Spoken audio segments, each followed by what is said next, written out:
Voilà, le robot passe d'un terrain à l'autre. En fait, il y a deux terrains chez le client, séparés d'une terrasse. Donc du coup, le robot, là, je lui ai fait partir de sa station pour aller non pas dans le terrain dans lequel est situé le robot, mais à l'opposé, dans le deuxième terrain. Donc ce robot va faire les deux. Donc il passe par un passage étroit. Donc on a fait des sillons dans le bois pour que le robot puisse passer en fait dans un couloir en fait. Alors évidemment il y a des règles à respecter, hein. Le couloir, il faut au minimum qu'il fasse 60 entre les deux câbles les plus éloignés, et celui-ci du milieu doit être à 30 à droite comme à gauche en écartement de la périphérie. Bon, quand on peut, on essaye de mettre un peu plus pour une meilleure connectivité et un meilleur déplacement du robot.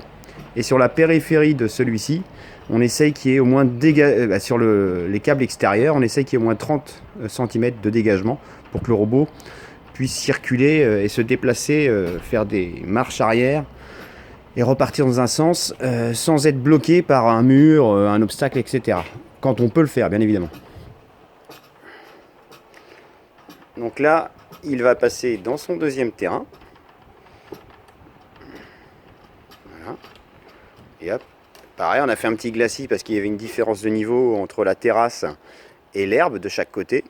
Donc du coup, ça lui permet, entre guillemets, de passer de manière fluide, sans avoir un obstacle. Parce que s'il a un obstacle, le robot va s'arrêter, va se mettre en sécurité, ou il va se mettre à démarrer à ce moment-là. Voilà, donc là je vais l'arrêter et je vais lui dire de tondre de temps en temps cette zone.